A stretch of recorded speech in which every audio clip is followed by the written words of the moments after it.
어디까지 읽냐면은, 26장 끝까지 한번 같이 읽어보죠. 끝까지, 대문만. 자, 고로 지성은 무식이니 불식즉 구하고, 구즉 징하고, 징즉 유언하고, 유언즉 박후하고, 박후즉 고명이니라.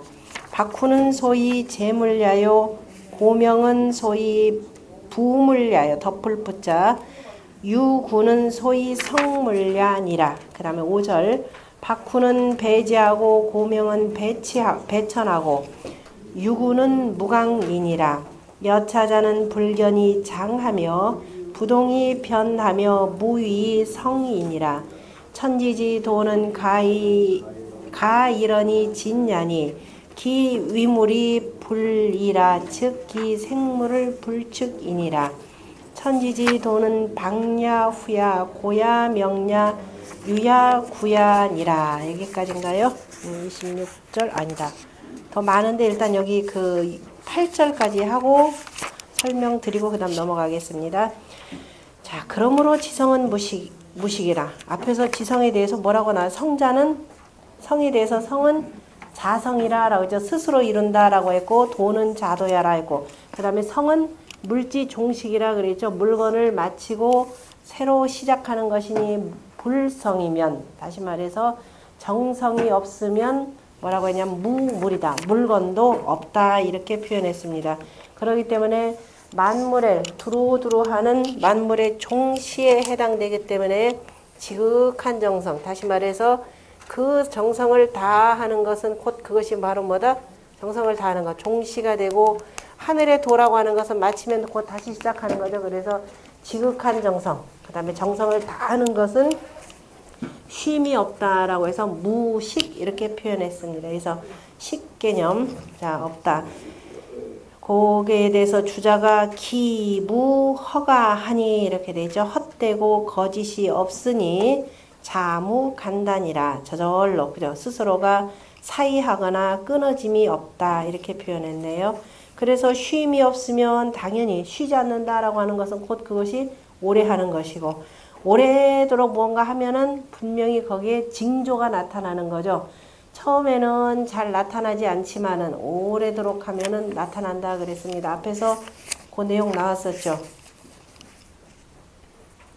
궁즉, 여기서 궁하면, 그죠? 다하면 변하고, 변하면 통하고, 통하면 오래 한다 이렇게 표현해서 통즉구라 그랬습니다. 바로 불식즉 쉬지 않는다라고 하는 것은 남들이 한 번 해서 능하더라. 그럼 나는 100번 하고 1000번이라도 하면 반드시 그 뜻에 통하게 돼 있다 그랬습니다. 그래서 마침내 뜻을 통하게 되면은 드디어 나도 도가 바깥으로 펼쳐지는 거죠. 그래서 달리 표현하면 성어중이면, 마음속에서 정성스러우면 형어외라 그래서 바깥으로 드러난다라고 하는, 형상화된다라고 하는 것이 곧 징조한다 이런 뜻으로 여기서 표현을 했습니다. 여기서는 1차적으로 천도의 운행과 관련해서 천도의 운행, 끊임없이 쉼없이 하는 운행을 가지고 뭐라면 지극한 정성이다. 이 개념으로 먼저 표현했고, 그래서 만약에 천도가 하늘의 운행이 어느 날 하루아침, 하루저녁, 그죠? 하루만 딱 하고 쉬었더라면은 결코 나타나지 않는 일이죠. 오랫동안 낮과 밤이 계속 지속되면서 우리 북반부에서는 봄, 여름, 가을, 겨울이라고 하는 징조가 나타났죠. 이것이 계속 이루어지지 않고 어느 날 봄 됐다가 언제 갑자기 가을이 되고 겨울이 되고 뒤죽박죽이 되면은 물건들이 제대로 살아나지 못할 겁니다. 그래서 오랜 동안 만물의 종시를 계속 했기 때문에 자, 봄, 여름, 가을, 겨울이라고 하는 바로 음양이 영어 소장이 일어났고, 그 다음에 만물의 생장 수장이 나타났다라고 하는 징입니다. 공부도 이와 마찬가지여야 된다라고 했기 때문에 공자가 주역의 이 건꾀를 보고 뭐라고 했느냐면은 천행이 권하니, 그죠? 하늘의 운행이 굳세니 이렇게 표현했습니다. 천행이 권하니, 하늘의 운행이 굳사니 군자 이하야. 군자가 이로써 뭐라고 한다? 군자 이하야 자강불식이라 이렇게 표현했습니다. 스스로가 굳세어서 불식, 쉬지 않는다라고 하는 군자의 자강불식이라고 하는 것은 바로 바로 천도의 운행과 관련돼서 한 내용이고 바로 지성은 무식이라라고 할 때 그 지성이라고 하는 그래서 성 자체는 바로 하늘이라 표현했고 성지자 하늘과 같은 바로 성인을 얘기했고 성하려고 하는 성지라고 하는 것 모두 현인 개념으로 이렇게 표현을 합니다. 자, 그와 관련된 그 다음에 불식적 징하고 그러면 사람들이 그 이른바 현인의 덕이 도가 드러나야 저 사람을 따르겠구나 라는 게 나타나겠죠. 그래서 징이라는 부분이 중요하고 그 다음에 징즉 유언하고 유언즉 박후하고 박후즉 고명이니라. 징험하다. 그죠? 징조 나타나면 더욱더 오래오래 그죠? 나타났다라는 거 오늘 한번 반짝 나타나는 그 징조 개념이라 그래서 한번 이렇게 나타나서 체험이 되면 저대로만 따라서 하늘이 봄 하니까 만물이 돋았죠. 만물이 돋고 여름하고 자라서 가을이 되면 단단하게 연걸어서 그 연걸은 곡식을 가지고 우리가 추운 겨울을 날 수가 있습니다. 하늘은 틀림없이 봄, 여름, 가을, 겨울에 4덕을 내기 때문에 사람도 그러면은 겨울이 되면 이미 봄 채비를 해서 씨 뿌린 이유는 뭐예요? 가을에 틀림없이 거둘 것이라는 확신이 있기 때문에 이미 하늘이 그거를 징조를 했기 때문에 틀림없다라는 것을 믿고 하는 거죠. 만약에 저 하늘을 못 믿으면 어떻게 해요? 아무것도 못하는 거죠. 그래서 우리가 믿음이다라고 하는 그 믿음 자체가 그래서 모든 것에 바로 중심이 되는 겁니다. 왜? 그런데 믿음이다라고 하는 것은 어느 날 하루아침에 된 게 아니죠. 오랜 세월 동안 했기 때문에 참으로 믿을만하다 이렇게 됩니다. 요거를 요즘에 그 사회현상하고 조금 맞물려서 얘기를 하자면은 우리가 어려서부터 부모의 사랑이나 주변으로부터 사랑 못 받아온 사람들이 범죄 저지를 확률이 굉장히 높잖아요. 그죠? 근데 제가 왜 얘기를 하냐면은 어설프게 가서 도우미 역할 한다고 함부로 하면은 안 된다라는 얘기입니다. 이 사람들 어떻게 하냐, 우리 가끔 이런 카운셀러도 하고 한다지만은 과연 그 사람을 얼마나 끝까지 책임지고 내가 같이 옆에서 도울 수 있느냐 이 부분이에요. 처음에 한두 번 사랑 베풀기 쉬워요. 그러나 꾸준히 하네. 그러니까 한두 번 하고 저 사람들 내가 조금만 잘못하면 금세 나 욕하고 도망갈 줄 압니다. 그러니까 처음에 나쁜 짓 한 사람, 특히 아이들이나 어른들 마찬가지 한두 번 가서 따뜻하게 대해준다? 어림없습니다. 왜? 오랜 세월 동안 수도 없이 다녔기 때문에. 그러나 지속적으로 얼마나 꾸준히 사랑을 주느냐 아니냐에 따라서 그 다음에 오래도록 하면은 변하죠. 사람들이. 이렇게 변한다라고 하는 것이 오래도록 하는 거가 굉장히 중요해요. 오래도록 해야 그래야 비로소 징험함이 나타난다라는 겁니다. 그러니까 일시적으로 베푸는 것은 이거는 뭐예요? 구걸하는 사람한테 동냥해 주는 거나 같은 겁니다. 사랑이라고 하는 것은 오래 하는 것이 사랑이지 아니면 단기적으로 하는 것은 자기의 욕심, 그죠? 스스로를 자위하는 것일 뿐이 되는 거죠. 징즉유언하. 그래서 징험함이 있다라고 하는 것은 더욱 오래 하고 더욱 오래 한다. 아득히 멀다라는 건 더욱 오래 하고 더욱 멀다. 그럼 아득히 멀다면은 결국은 더욱 두텁고 두터우면 높고 밝으니라 이렇게 표현했는데요. 자, 이것을 하늘과 땅의 개념으로 표현하자면 징험함이 있다. 하늘에 끊임없이 음양의 기운을 이렇게 내는 거죠. 그런데 그 징험함은 어디에서 나타나요? 봄에 땅이죠. 그죠? 그래서 그런데 땅이라고 하는 것은 어때요? 끝없이 멀죠. 그죠? 행지무강이라 우리가 그 주역의 곤귀에 보면은 행지무강이라 가는데 땅에서 가는데 무강이라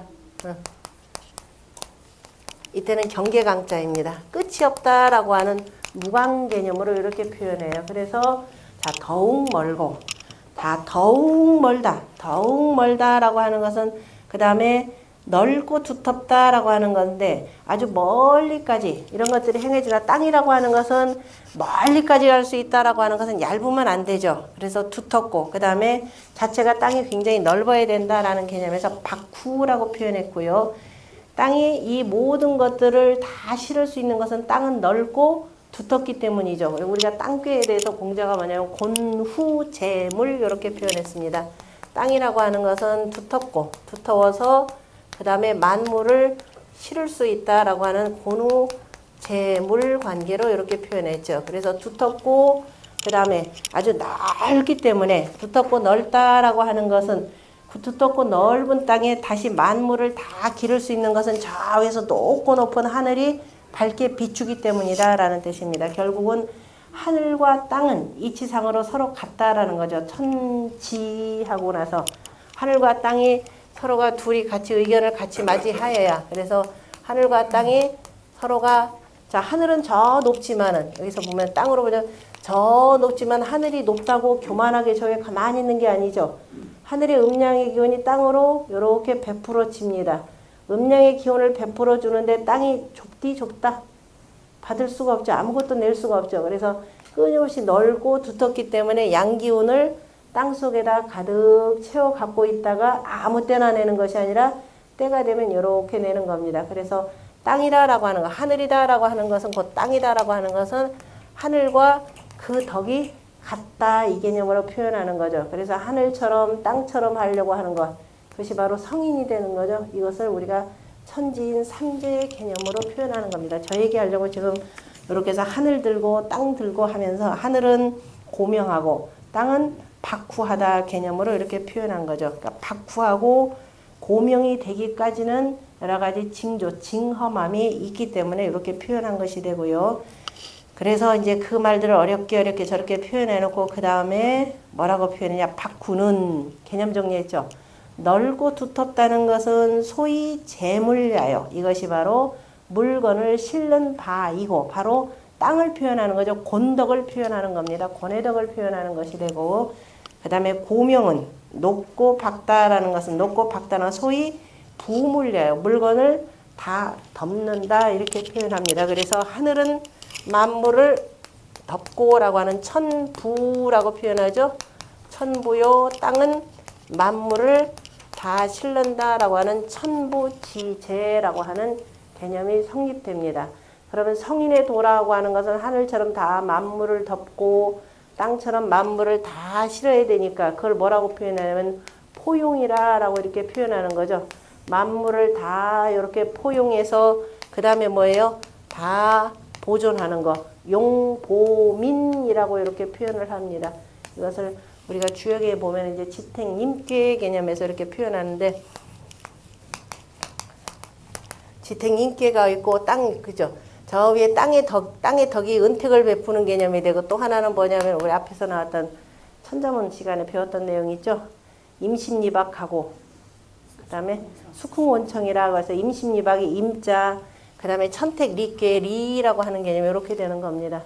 천택리라고 하는 것은 하늘이 밑으로 은택을 베푸는 거죠.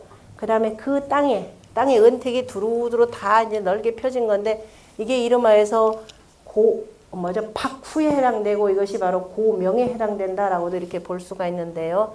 그래서 지택인기에 보면은 군자 이하여 뭐죠? 군자 이하여 앞에 용보민 앞에가 갑자기 까먹었네. 백성들을 보존하고 앞에 두 글자가 있는데, 응? 아니. 군자 용보민 있다 하고, 그 다음에 천택리께에서는 위와 아래가 되고, 선천팔계에서 건괴 있고 그 다음에 곤괴가 있죠. 후천팔계에서 육건하고 칠태라고 해서 이괴라는 개념 자체, 이라고 밟는다라고 하는 것이 자 1부터 10까지 쭉 펼쳐지죠. 하늘이 요 리라고 하는 것은 주장한다, 주관한다 라는 뜻이죠. 하늘이 만물을 주장하죠. 만물을 주장해서 아래 땅에게 은택을 이렇게 베푸는 상이 되는 겁니다. 은택을 베풀어서 만물을 다 회복시켜 나오게 하는 거죠. 그래서 이괴라는 게 몇 번째냐면 주역의 10번째 궤입니다. 하늘의 음양의 기운이 해가 뜨고 지고 하면서 이렇게 베풀어서 여기서 다시 또 새로 시작하게 만드는 거죠. 지뢰, 자, 복귀의 개념을 이렇게 표현하는데요. 이런 경우는 이제 위와 아래를 구분해서 백성들의 뜻을 정한다라는 변상하 정민지라고 표현했고, 갑자기 생각이 안 나네. 일단 생각난 말씀 드릴게요. 그래서 자, 박후라고 하는 개념은 땅에 바로 곤우재물하는 땅의 덕을 표현했고, 고명이라고 하는 것은 저 위에서 만물을 다 덮고 있는 하늘의 덕을 표현합니다. 그리고 나서 두 개가 한 번만 만나는 것이냐, 유구하다라는 거예요. 그러니까 우리가 공부한다 그러면 잠깐 하고 끝내지 말고, 남들이 한 번 해서 능했다 그러면은 그 사람 한 번 해서 능한 걸로 끝나는 것이라 계속 이어지듯이 나는 100번, 1000번을 해서라도 그저 쉬지 말고 계속 하라라고 하는 그런 뜻이기도 합니다. 그래서 천지자연의 도라고 하는 것은 유구하다. 그렇기 때문에 유구하기 때문에 이로써 만물을 다 이루는 바이라 이렇게 표현을 했습니다. 그러니까 사람도 뭔가 하나를 붙잡으면 오래도록 하면은 적어도 얼마를 하면은 요 개념으로 보면은 적어도 몇 년? 10년. 10년 하면 비로소 이제 조금 뭐를 하나 낼 수 있다 이런 뜻이죠. 그러니까 유구하게 한다. 그렇죠. 최소한 내가 어느 한 분야에서 적어도 몇 년을 하면 10년을 하면은 조금 낼 수 있다라는 겁니다. 이게 더욱더 빛나려면 더욱더 오랫도록 계속 하면 되는 거죠.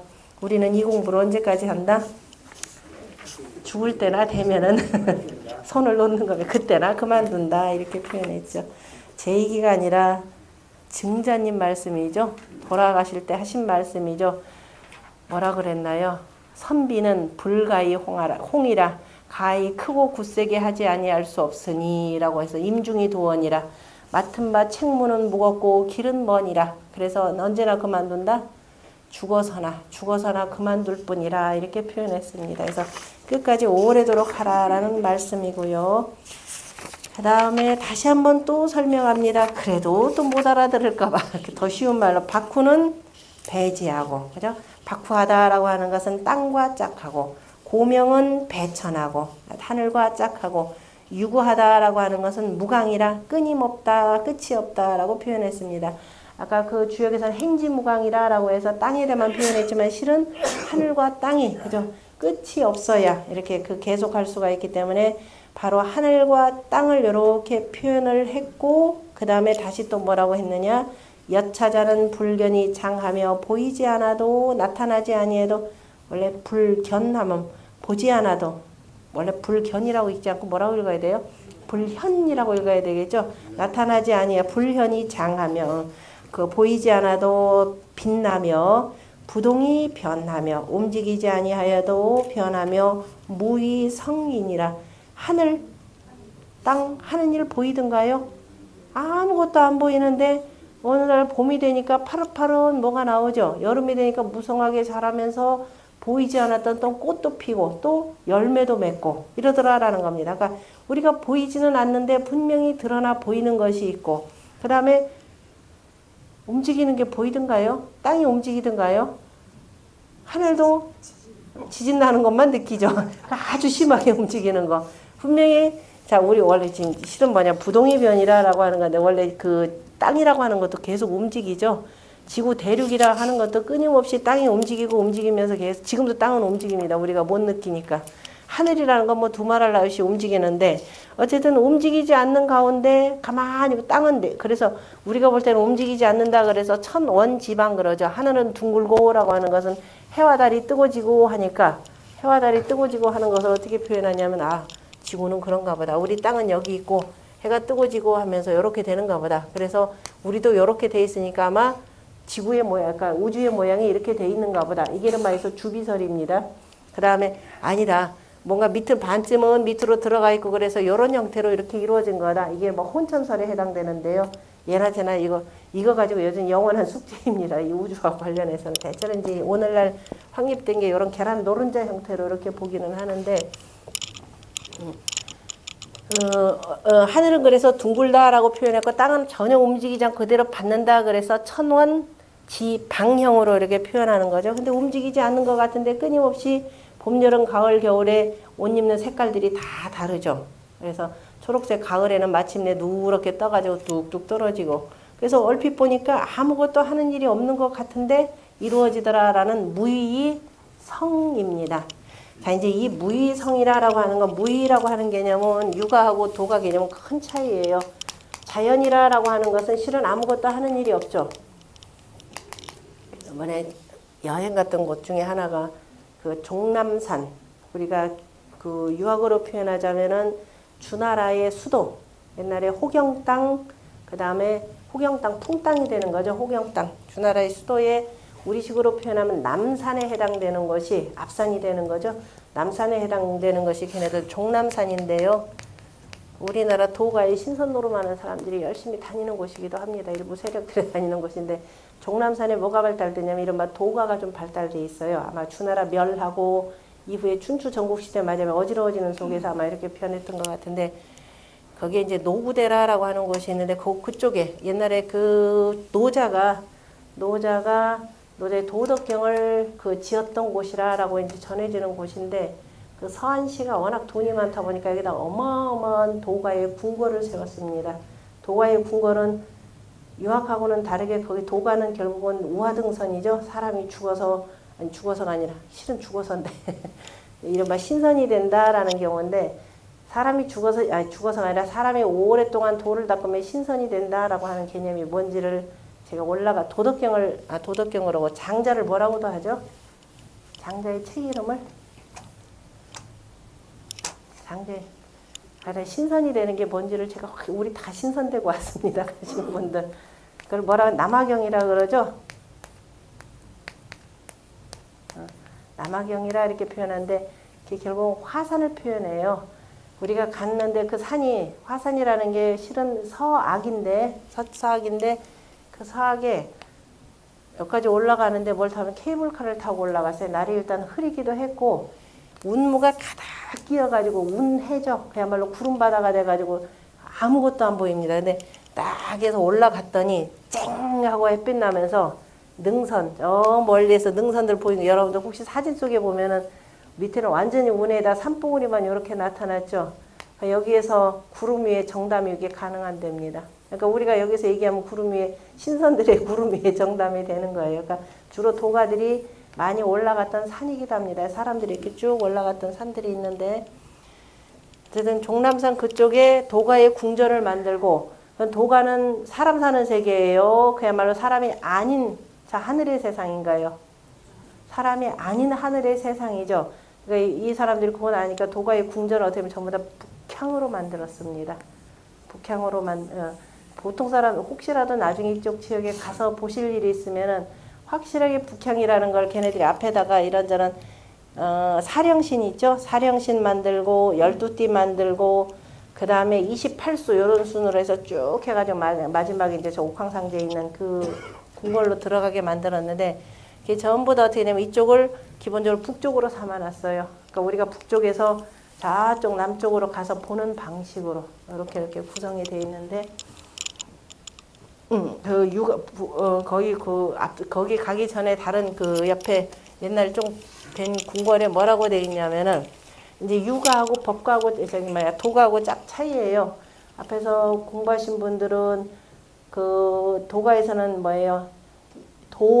도생일, 도에서 하나가 나오고 이생이 하나가 둘을 낳고 둘이 셋을 낳고 그 다음에 셋이 만물을 낸다 해서 삼생 만물이라 해놓고 주례 하나 탁 써놓고 도가의 가장 핵심 문장입니다. 그 다음에 뭐라고 되어 있느냐?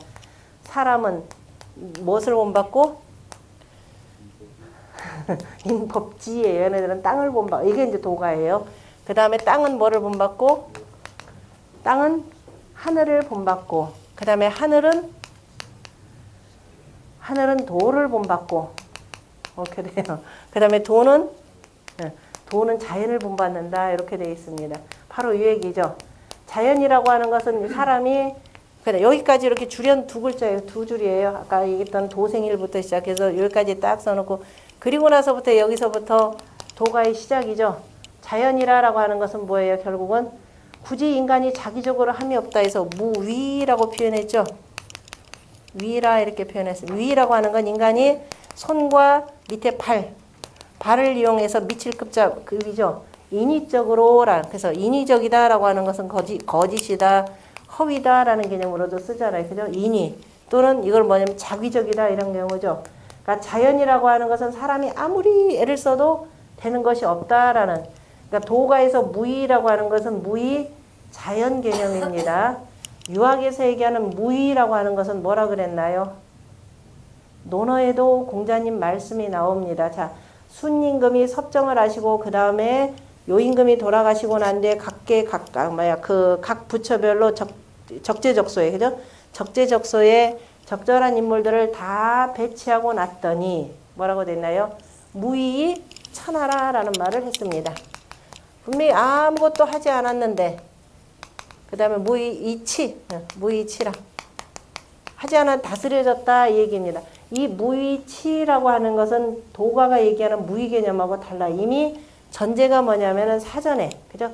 적재적소의 인물들을 다 배치했더니 순임금이 굳이 뭐라 하지 않아도 정치가 잘 이루어졌다 이런 뜻의 무의입니다. 도가의 무의자연하고 다르다라는 뜻입니다. 그러니까 천지자연을 보는 것은 천지자연의 이치를 보는 것은 도가나 유가나 같아요. 그러니까 무의 개념은 같다. 그죠? 자연이 굳이 인간이 거기다 뭐라고 하지 않더라도 자연하게 돌아서 무의성입니다.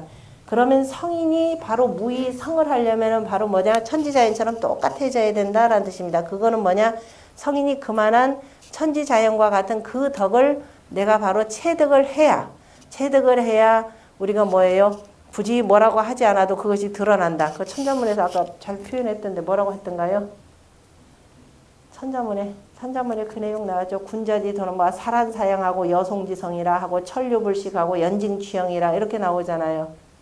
그 내용들이 그 정도가 이루어져야 굳이 뭐라고 하지 않더라도 그것이 저절로 바깥에 드러나서 백성들이 따르는 그 덕이 된다라는 겁니다. 그래서 여기서 얘기하는 여차자는 불견이 장하며 부동이 변하며 무의성인이라고 하는 내용 자체가 천지자연은 이렇듯이 앞에서 성인은 천지와 더불어서 셋한다 이렇게 표현했죠. 또는 참여한다라고 했으니까 적어도 하늘과 땅과 같은 그런 박후하고 고명한 덕이 있어야 이렇게 되는 거죠.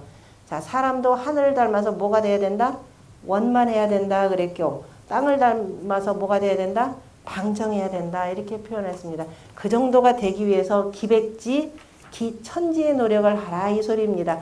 한 번 능해서라고 하는 거, 한 번에서 능하다라고 하는 것은 이 책 보고 이거 외웠다 그 얘기 아니에요. 실은 기백지 기천지라라고 하는 것은 중용이 지금 이 말씀으로 표현하자면 박후하고 고명하게 되려면 일단은 한 번에 능했다라고 하는 것은 순임금 같은 분은 배우지 않았는데도 생이지지자가 되잖아요. 그죠? 그 다음에 이제 학이지지 하는 사람은 그야말로 기백번, 기천번을 해야 되는 것이 되고 그 다음에 곤이 지지자는 어떻게 돼요? 그건 뭐 천번, 만번이라도 그건 해야 되는 것이 되고 그래서 일단 하늘의 도가 이렇다라고 하는 것을 표현해야 되는 것이고 그에 대해서 우리가 앞에서도 한번 공부를 했지만은 대인에 대해서 뭐라고 표현하냐면 대인은 그 밑에 강설에 보면은 대인이라고 하는 것은 여천지 합기덕하고 바로 이 내용이죠. 하늘과 땅과 더불어서 그 덕을 합하고 그 다음에 해와 달과 더불어서 그 밝음을 합하며 여일월 합기명하며 그 다음에 사시와 더불어서 그 순서를 합하고 여사시 기서하며 그 다음에 귀신과 더불어서 그 기람을 합한다. 뭐예요? 여귀신 합기 길흉이라 이렇게 표현한 내용입니다. 그 정도가 되어야 그 정도가 되어야 어떻게 된다? 바로 천지자연의 도와 같이 덕을 베풀 수 있다 이런 내용입니다. 그 내용에 대해서 공자가 또 뭐라고 하냐면 부지리속 그래서 빠르게 하지 아니하여도 속히 행해지고 불행이치 행하지 아니하여도 이루고 무기성지 묵묵히 하여도 이루어지고 불언이신 누가 굳이 말하지 않은데도 사람들이 다 믿고 따르더라 라고 표현했는데 바로 공자가 그걸 뭐냐 구기인 진실로 그 사람이어야 이렇게 표현했습니다. 구기인 진실로 그 사람이다. 그래서 앞에서도 한번 나왔죠. 그 문왕과 그다음에 애공이 정치에 대해서 물어봤을 때 공자가 뭐라고 대답하셨냐면 문무치정의 문무의 정사가 어디에 있다? 포제방책이라 그거 책 속에 다 있다. 그러나 진실로 그 사람이 아니라면 바로 천지와 더불어서 그 덕을 합하려고 하는 사람이 아니라면은 어떻게 된다? 그 정사는 이루어지지 않는다. 이렇게 표현을 한 내용이 있습니다. 바로 그거를 얘기하려고 하는 내용입니다. 그와 관련해서 331쪽으로 넘어가 보시면은요. 그러면 야 하늘과 땅의 덕이라고 하는 건 어마어마하게 자 고명하고 박후한데 우리가 그거 어떻게 따르느냐라고 하는 것에 대해서 공자가 아주 쉽게 표현하신 말씀이 그 강설의 맨 위에서 5번째 줄에 있는 내용입니다. 뭐라고 표현하냐면은 건은 이지라 그랬죠. 건은 하늘이라고 하는 것은 건이다. 하늘 천 하지 않고 건이라고 표현한 것은 하늘의 덕 개념으로 표현한 겁니다. 하늘은 쉬움으로써 주장하고 곤이 간능이라. 땅은 간단함으로써 능하다 그랬습니다. 하늘의 쉬움이라고 할 때 이라고 표현했죠. 다시 말해서 한 번 양하고 한 번 음하는 거죠. 한 번 낮하고 한 번 밤하면서 계속 돌아가는 거죠. 그러면서 이지 그랬습니다. 자, 하늘은 이지라고 표현해서 쉬움으로써 주장한다. 이렇게 하는 거죠. 한 번 양하고 한 번 음하면서 뭐 해요? 뭘 주장해요? 음양의 그죠? 소장에 따라서 길고 짧아지는 거에 따라서 봄이 되기도 하고 여름이 되기도 하고 가을이 되기도 하고 겨울이 됩니다. 봄이 되면은 농사일 준비하죠. 여름이 되면 나가서 김 매죠. 가을이 되면 거두죠. 겨울이 되면 다 보관에다가 조금씩 내먹으면서 놀고 있죠. 제일 즐거운 때가 겨울입니다. 실은. 자, 그렇고 뭐 농사 안 지니까 봄이 되니까 아우 따뜻해져요. 두꺼운 옷을 벗기 시작하죠. 여름이 되니까 더우니까 어떻게 돼요? 옷을 얇게 입죠. 다시 추워지기 시작합니다. 옷을 두텁게 입고 이렇게 하는 거죠. 다 누가 주장하는 거예요? 하느님이 주장하잖아요. 그게 지나치게 하느님 그러면 인간은 오로지 하나님한테 다 맡기는 것이 되고 그건 이제 서구의 기독교가 되고 우리는 황하문명권이기 때문에 내가 옷을 갈아입기지만 하지만은 이 모든 것은 다 누가 한다? 하늘이 주장한다 해서 건이 이지입니다. 하늘은 이렇게 주장하는데 봄이 되면 어떻게 해요? 만물이 탁탁 싹 나오죠. 뭐 어려울 거 없죠. 무럭무럭 자라고 단단해지고 그러니까 그걸 뭐라고 한다? 간단함으로써 능하다. 그래서 곤이 간능이라 이렇게 표현합니다. 간이라고 하는 글자가 대나무 사이 딱 쪼개는 거죠. 얼마나 쉬워요? 딱 하고 딱딱 쪼개지듯이. 그래서 어려운 것이 아니더라.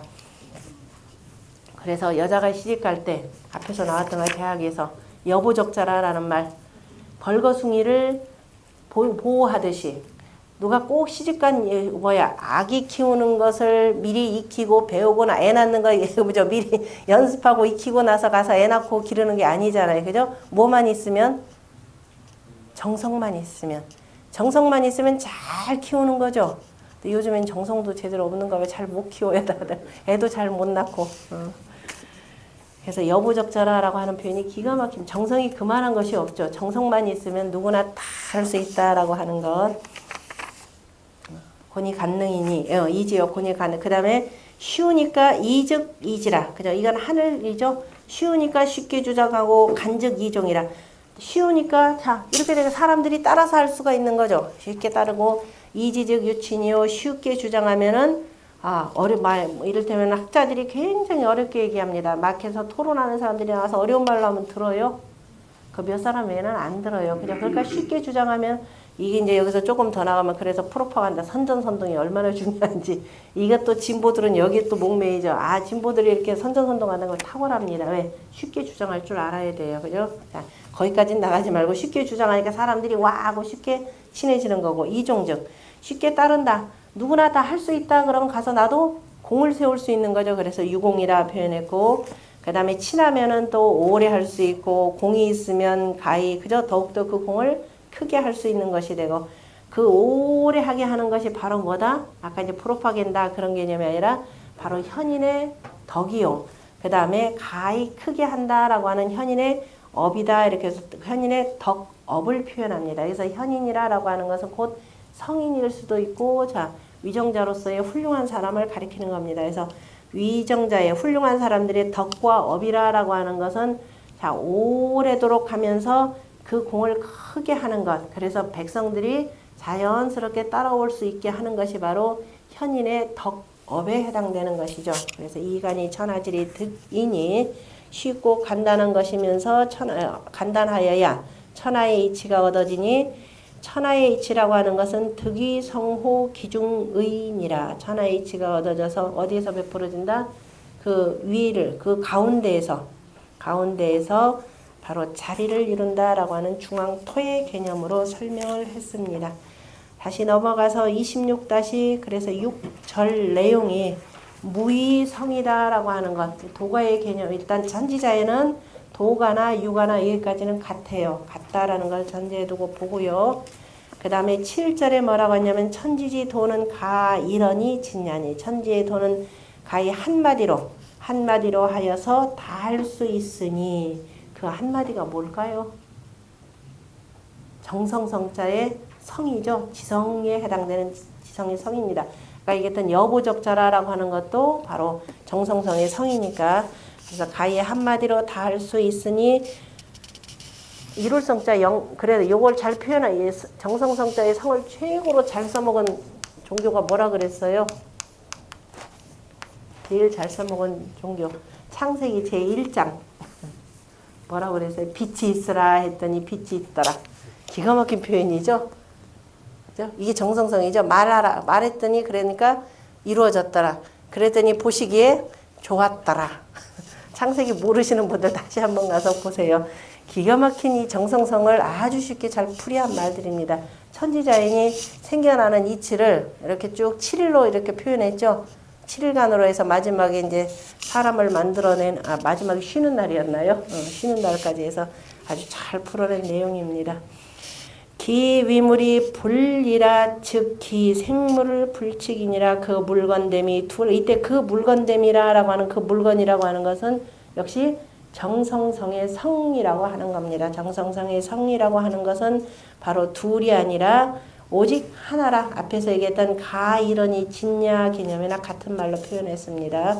즉 기 생물을 그 물건냄을 헤아리지 못하느니라. 다시 말해서 천지자연의 그 묘한 신묘한 조화를 딱 한 글자로 표현하면은 바로 정성성이라고도 표현하는 것이 되고 그다음에 이제 어떻게 해석하느냐에 대해서 쭉 풀이해서 표현한 말이죠. 둘을 하지 않느니라. 다시 말해서 도는 정성성의 성자를 또 달리 표현하면 도라고도 표현할 수 있죠. 도라고 하는 것은 둘이 아니라 하나라라는 뜻입니다. 그 하나를 둘로 표현하면은 음량이 되고 넷으로 표현하면 사시가 되고 이렇게 표현하는 거죠. 그래서 그 생물을 물건 내는 것을 가히 헤아리지 못한다라고 하는 그 속에 표현하는 조화 개념은 우리가 뭐라고 하지 못한다. 현대 과학 문명이 그게 뭘까라고 하면서 끊임없이 그 찾아내는 거죠. 이런 말에서 사람이라는 게 대체 뭘까 해서 마침내 게놈 지도까지 나오는데 게놈 지도 갖는다고 사람이 나오는 건 아니죠. 공상과학 영화에서 뭐 집어넣으면 사람이 하나 덕덕해서 물건 나오듯이 나오는데 거의 불가한 내용이고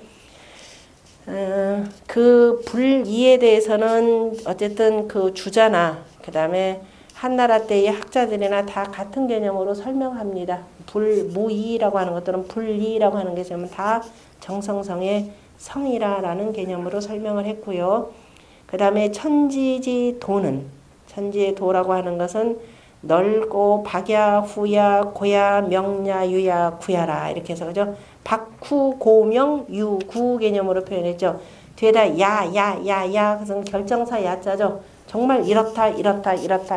다시 말해서 8가지로 6가지인가요? 6가지로 쪼개면은 이런 방식으로 나타내는 거죠. 그러니까 상하 사방 개념으로 해서 이렇게 해서 6가지로 쪼개기도 하고 2개로 해서 묶어서 박후 고명 유구 이렇게 쪼개서도 3가지로 나눠서도 표현하고 뭐 다양한 방식으로 표현을 했습니다.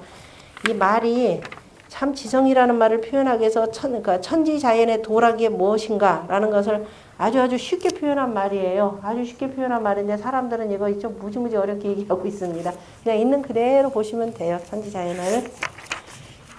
그 다음에 334쪽에서부터 시작해서 336쪽까지가 지금 정성성의 성과 관련해서 쭉 설명해 둔 내용입니다.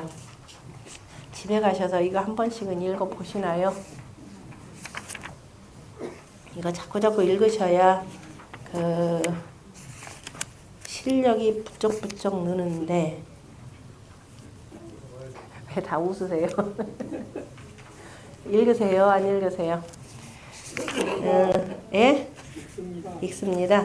지난 시간에 한번 빠졌으니까 요거는 한 번은 읽어 드리겠습니다. 자, 그리고 해석하실 때 있죠? 집에서 혼자 공부할 절대로 해설 보시면 안 됩니다. 일단 손으로 딱, 왜냐면 안 가려 놓으면 있죠? 자꾸 눈이 밑으로 가요. 아마 혼자 공부하시는 데 보면, 그래서 만약에 혼자 열심히 하다가 안 된다. 그럼 살짝 한 줄씩만 슬쩍슬쩍 보세요. 그리고 다시 또 보고 하셔야 됩니다. 자, 차경은이라고 할 때 차경은 제25장부터 26장 지금 우리가 조금 전에 읽은 데까지를 지금 누구냐면은 공영달이 해석하는 겁니다. 왜냐하면 우리가 그 주자가 나눈 거하고 그 다음에 뭐예요? 그 한나라 때 이 학자들, 당나라 때 나눈 게 조금 다르다 그랬죠. 그래서 차경은 하면은 저 25장부터 여기까지 쭉 이거 제가 뒤에다 정리는 안 했는데 나중에 한번 한 장으로 정리해서 주자권 여기에 두었으니까 그 다음에 공영달 거는 별도로 하나 드릴게요. 차경은 명이유, 이미 있자죠. 이미 유지성 능성취 물려라. 지성이 능히 물건에 나아가서 이루어짐을 그저 이미 밝혔느니라. 그저 이름이 있음을 밝혔음이라.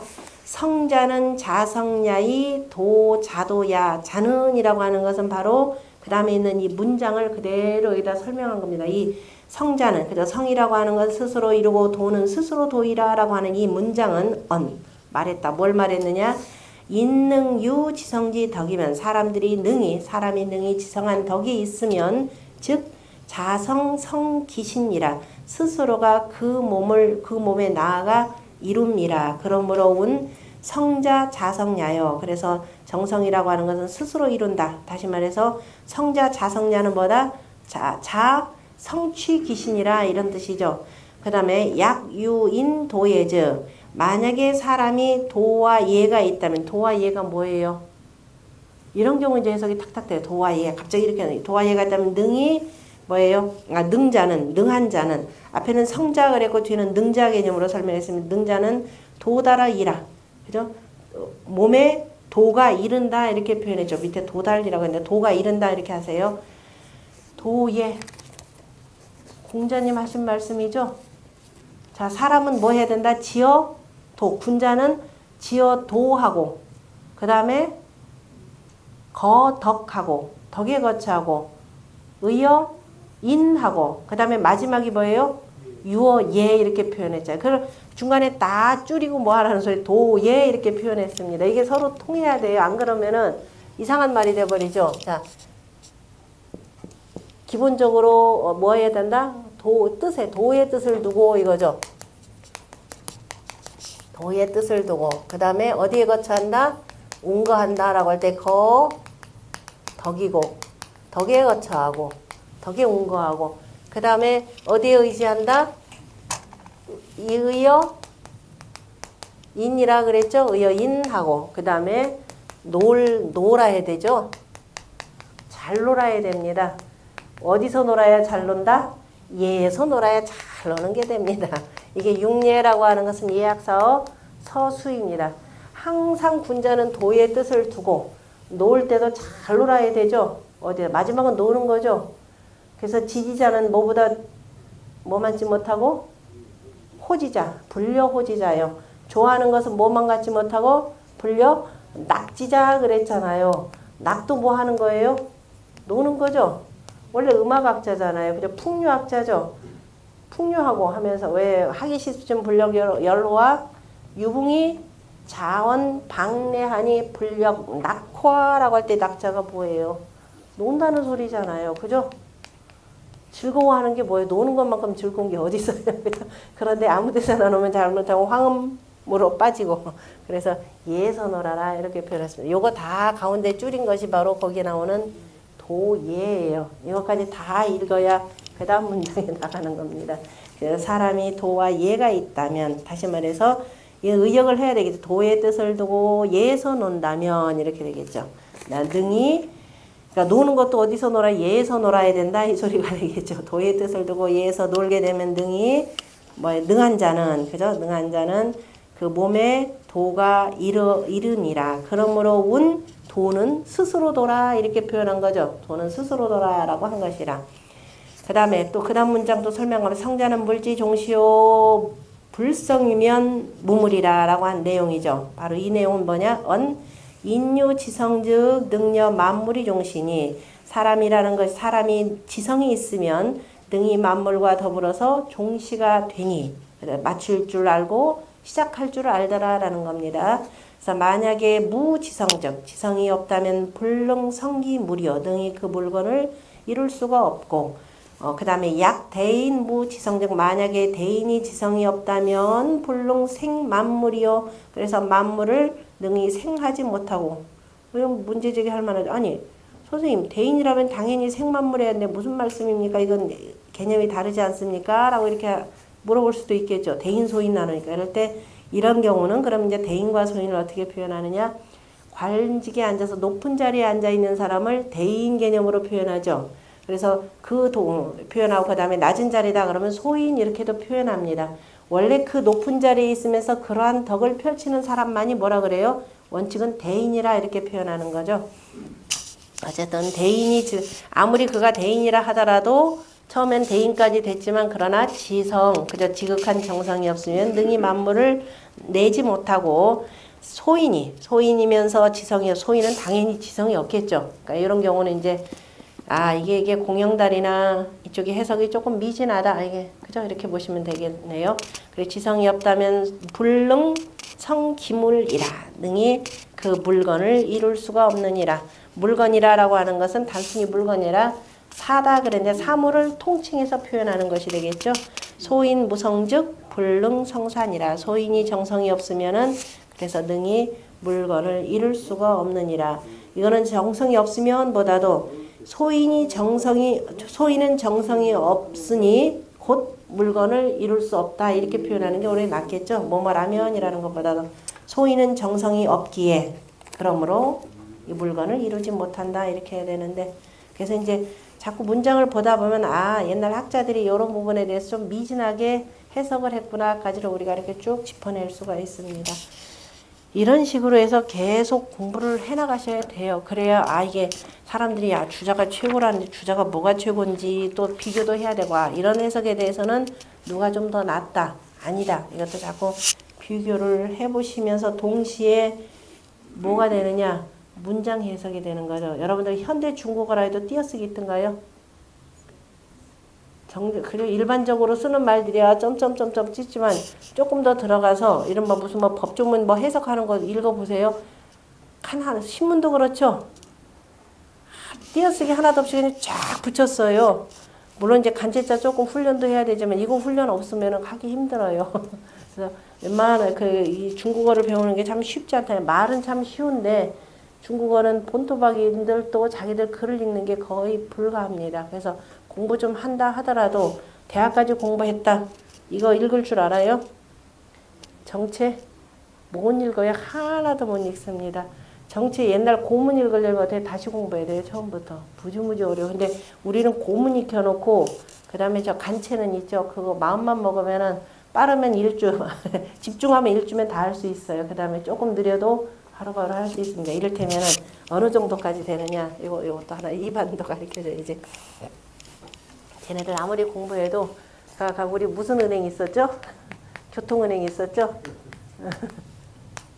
교통은행도 있고요. 걔네들 교통대학도 있어요. 그 교통은행은 누가 이게 입출금 하겠어요? 돈 집어넣고 빼는 거. 이렇게 물어보니까 이제 대답 안 하지.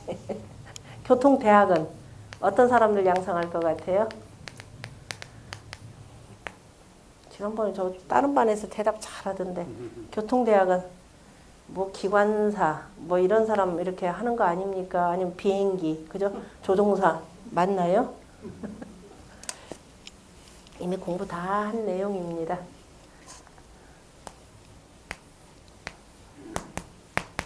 이거 뭐라 그랬죠? 지천 태 그랬죠? 공자가 지천 태계에 대해서 뭐라 하냐면 하늘과 땅이 사귀는 것 이것이 바로 태라 그랬죠. 교태. 우리가 교 공부할 때 뜻글자 이 의미를 아시면 우리 쉽다 그랬죠. 여선유이라는 것이 땅이잖아요. 그죠? 밑에 사귄다라고 하는 건 양과 음이 사귀니까 밑에가 여기 들어온 거죠. 저 땅 속에서 이게 음과 양의 사귀는 요 모습입니다. 그게 사귈 교자죠. 그렇죠? 사귀는 것이 태니 군자 이하여 어쩌고 저쩌고 그죠? 군자 이하 뭐라 그랬던가요? 천지교태니 군자 이하 어쩌고 저쩌고 했고 표현했고 그 다음에 공자가 또 뭐라고 표현했냐면은 천지교죠. 하늘과 땅이 사귀는 거죠. 하늘과 땅이 어떻게 사귀어요? 이제 이것까지 항상 시비 붙어서 얘기해야 되잖아요. 이미 충분히 우리 아는 거죠. 기운으로 사귀는 거잖아요. 그죠? 음양의 기운으로 사귀는 것이고 천지가 사귀어야만이 그 다음에 어떻게 돼요? 이 만물이 어떻게 되겠어요? 하늘과 땅이 사귀어야 만물이 생하는 건데 만물이 서로 간에 통하는 거죠. 그래서 만물이 통한다서 천지교의 만물이 통한다 이렇게 해서 교통이라는 말이 나옵니다. 그래서 교태라고 하는 것은 중궁전의 이름이 되고 교통이죠. 그러니까 교통이라고 하는 것이 어디 뭐 수레라는 말 나왔어요? 자동차라는 말 나오나요? 서로 사귀어서 통하게 하는 거죠. 서로 만나서 그럼 뭐 여기 교통은행 그러면 뭐가 만나겠어요? 돈이 그죠? 돈이 왔다 갔다 하면서 모든 물건들 왔다 갔다 하게 만들잖아요. 그죠? 은행 이름 가운데 이토록 좋은 이름이 있겠어요? 이게 교통입니다. 대학이라고 하는 것도 어떻게 돼요? 다양한 학문들을 배워가면서 서로 간에 뭐예요? 요즘에 이 교통은 융합학문 이렇게 하는 것도 여기에 포함되겠죠. 두루 각 분야의 학문들이 서로 만나가지고 그 다음에 통하도록 만드는 것. 이게 원래 대학의 일이 되는 거죠. 그러니까 어느 하나만 계속 전공하는 것이 아니라 그 각각의 그 전공을 통해서 서로 또 교류를 해야 되고 교류해서 서로 간에 각각 분야에서 또 다시 써먹을 수 있도록 만드는 거. 이게 교통 개념입니다. 이제 아셨으니까 중국에 가서 교통은행에 대해서 거기 해설자들 이상하게 해석할 거예요. 야 그거 아니다 라고 가르쳐 주세요. 그러니까 그거는 뭐냐면은 아직 뜻글자를 잘 몰라서 그러죠. 우리 같은 경우는 여기 천자문만 제대로 공부하신 분들 그 교자가 이건데 그건 아닌 것 같다라고 해서 얘기할 수가 있잖아요. 굳이 주역 모르더라도 이 글자만 잘 공부했으면 충분히 익힐 수가 있는 겁니다. 그러니까 저 아까 도교 같은 경우는 본받는다라고 할 때는 법자를 이렇게 썼단 말이에요. 그죠? 법이라고 하는 것은 뭐예요? 물이 갈 것자죠. 물이 어떻게 가든가요? 위에서 아래로 흐르는 거죠. 그러니까 우리 그 황화문명권의 사전에 악법도 법이다는 있어요, 없어요? 존재할 수가 없죠. 악법도 법은 존재할 수가 그 악법은 당연히 뭐 해야 돼요? 폐지해야 되는 겁니다. 악법은 절대로 따르면 그러니까 나중에 이거는 많이 된다 그러면서 온갖 그 상소문 뭐 등등등등 내고 내 목에 칼이 들어와도 아닌 건 아니라고 얘기할 수 있는 풍토가 여기서 조성이 되는 겁니다. 이거 잘 읽어야 그래서 교통이 잘 된다 이 소리입니다. 이 뜻글자로 제대로 익혀 두시면은 그러니까 이름하에서 쟤들이 이데올로기적으로 표현하는 번체, 우리말로 표현하면은 정체. 그래서 이 한문 고문을 제대로 이렇게 이해를 해두시면은 훨씬 더 현대 중국 문화도 쉽게 이해할 수 있는데 문제는 이제 현대 중국인들이 정작 자기 거를 제대로 모르더라 이 얘기예요. 그 다음 뭐 읽어보기로 했으니까 뭐 계속 그런 방식인데 집에 가서 나머지는 다 읽으세요. 제가 시작만 해두면은 마치는 건 여러분들 몫으로 두겠습니다. 그 다음에 재미있는 내용이 그 다음 문장에 나오죠. 337쪽에 26장 제9절입니다. 가끔 잘 써먹는 말인데 자 금부천이 사소소지 다니 급기 무궁야 하여는 1월 성신이 개연하며 만물이 부원이니라. 금부지 일찰토지 다니 급기 광화하여는 제 화학이 부중하며 진하의 불설하며 만물이 재현이니라. 금부산이 일권토지 다니 급기 광대하여는 초목이 생지하며 금수 거지하며 보장이 흥언이니라. 금부수 일작지 다니 급기 불칙하여는 원타교룡 별이 생언하며 화재 시건이니라.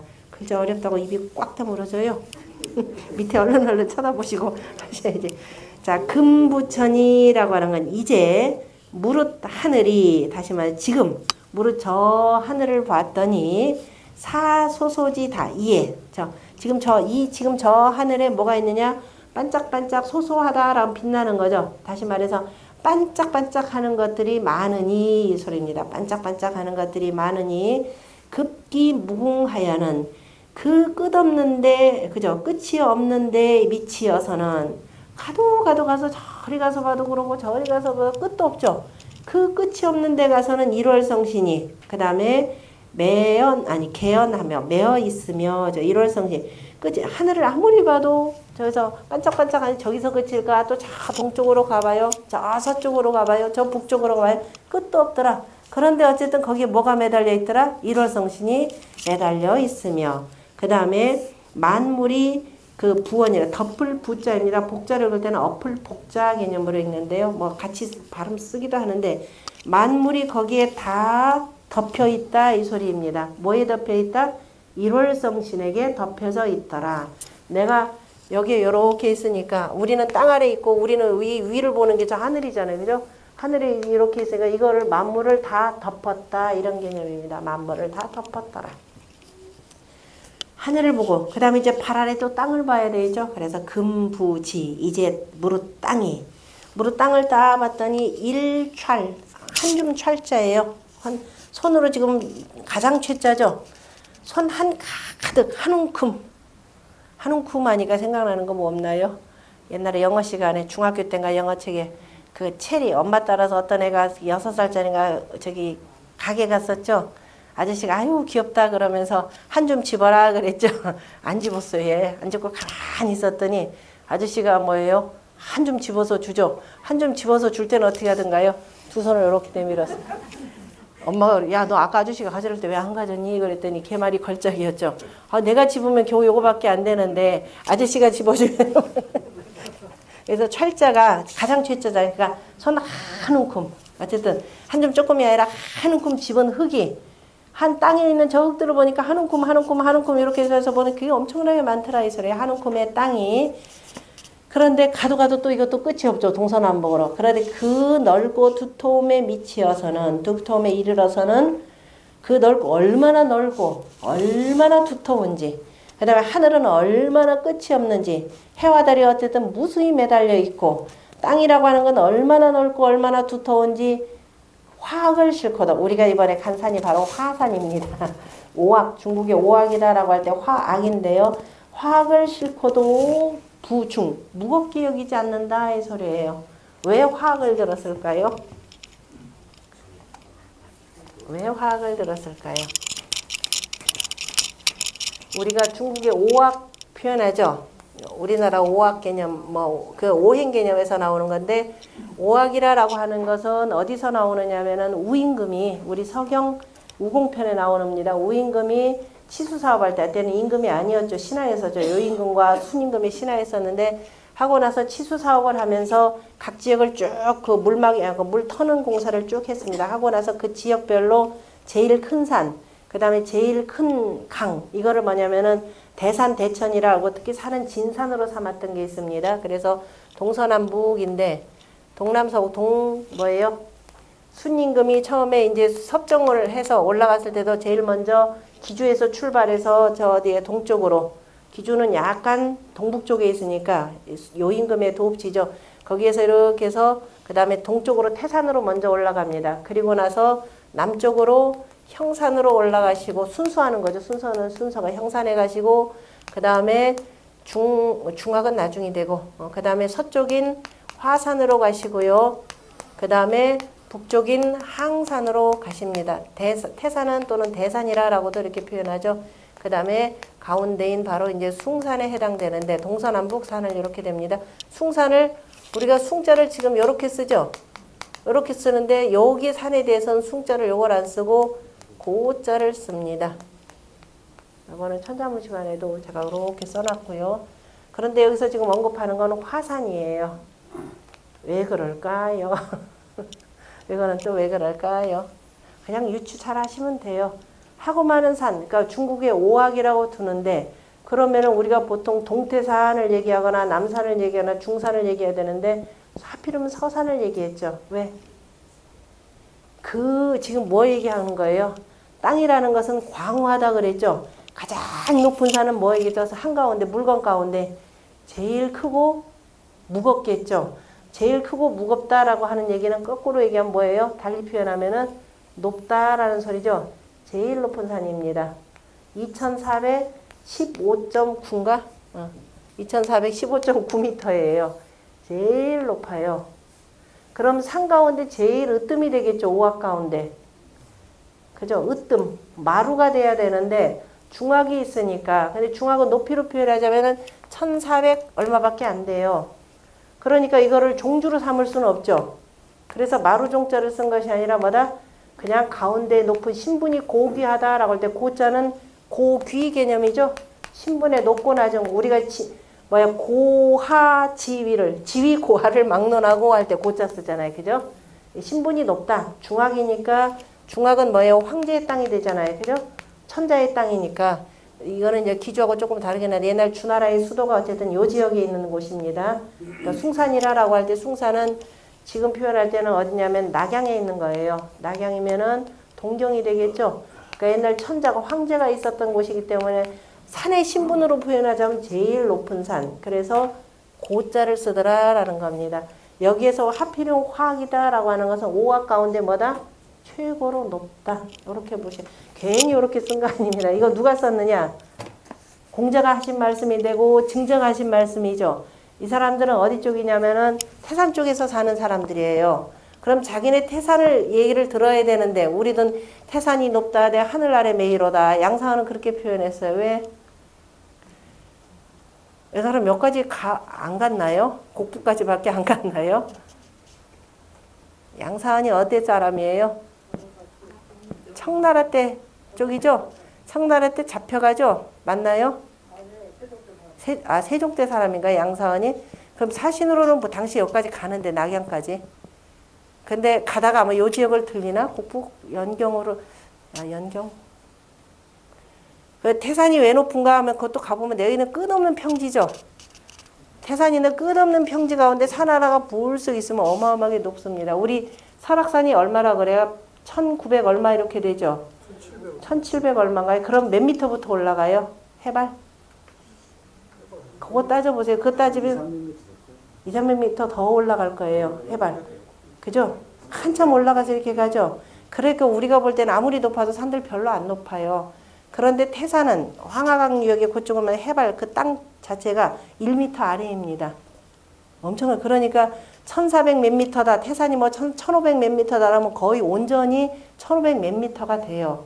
우리 설악산이다 그럼 벌써 이미 해발 몇백 미터 올라가고 난 뒤에 이렇게 올라가기 때문에 느낌 차이가 어마어마하게 납니다. 어쨌든 뭐 태산 보고 표현했지만 이때가 이 사람들이 태산 쪽에 사는 사람임에도 불구하고 이미 화산이 제일 높다라는 것은 이미 알고 있는 거죠. 그래서 그 높고 무거운 그 화산을 다 싫더라도 그걸 무겁게 여기지 아니했다. 그죠? 무거워하지 않았고.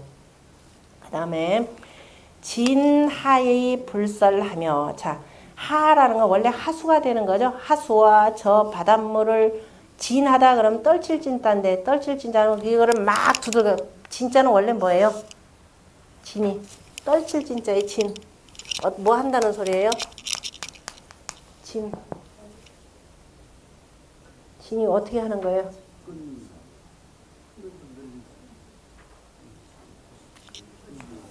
뭐 하는데? 이거 언제 몇 월이죠? 음력 3월이죠? 3월은 뭐 하는 때죠?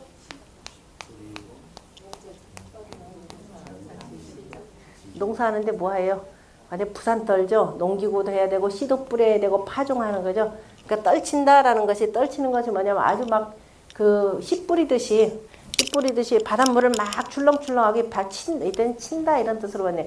강물과 하수물을 아무리 치고 그죠? 아무리 두들긴다 하더라도 단 한 방울도 새지 않더라 이 소리입니다. 땅이 얼마나 넓고 그죠? 넓고 두터운지 저 하수물 제일 물 많다고 하는 그 황하강입니다. 그 다음에 더 많다고 하는 저 바닷물을 아무리 이렇게 두들겨 대더라도 한 방울도 새지 아니하며 막 두들기다 보면 어떻게 돼? 옆구리도 터지고 뭐하고 할 텐데 하나도 새지 아니하며 이 표현이 참 기가 막힌 시적인 표현이죠. 그러면서 하며 만물이 재현이니라. 이제 우리가 이제 옛날 토는 이렇게 했는데 만물을 다 실느니라. 만물이 실려지느니라 이렇게 되죠. 만물이 실렸느니라 이렇게 되죠. 만물이 다 실렸다. 그 다음에 또 그거 뭐냐 금부산이 이제 그 다음에 산을 봐라 이 소리예요. 이제 무릇 산이 일권석지 단위 그러니까 한 주먹만한 주먹돌 그죠? 주먹 자그마한 이런 돌들이 많은데 그 산이 광대 넓고 큼에 이르러서는 그 속에 뭐가 들어있더라? 초목들이 자라고 또 금수가 그 속에서 살고 거지한다라고 하는 그 속에서 붙어서 산다 이 소리입니다. 집을 짓고 살고 그 다음에 보장이 또 땅속에는 보배워 그죠? 감추어진 그 보배들이 보장이다 그러면죠. 그 숨겨진 그 보배가 감추어진 것들이 흥언이니라 그죠?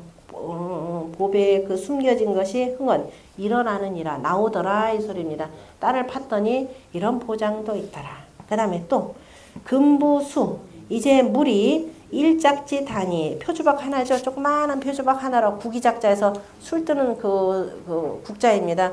구기작 하나로 재자면 끝도 없는 거죠. 그래서 일작지 단위 한 표주박 물을 모으고 한 것이 어마어마하게 되는데 그런데 그 물이 얼마나 큰지 많은지 급기 불측하여는 그 헤아리지 못하는 데 이르러서는 어떻게 되느냐 물만 있는 줄 알았더니 그 속에 깊숙이 보니까 뭐예요? 원이라고 하는 자라, 악어, 그 다음에 교룡, 그 다음에 어별, 물고기와 그 다음에 자라 등등이 그 속에서 자라고 화재가 모든 재화가 되는 것들이 그 속에서 번식하더라, 번성하더라. 하늘과 땅에 고명하고 박후한 것을 이렇게 표현했죠. 다시 말해서 사람의 덕이 고명하다 그러면 두루두루 비추지 아니함이 없고 비추지 아니함이 없다라는 그래서 아래 사람들이 비추지 아니함이 없으니까 모든 사람들이 뭐예요? 뭐 저 별은 나의 별 하면서 노래도 부르고 그죠? 우러를 것이고 그 다음에 이 땅처럼 땅과 산과 저 물처럼 그죠? 급기 대단히 광화해서는 모든 것을 다 담더라.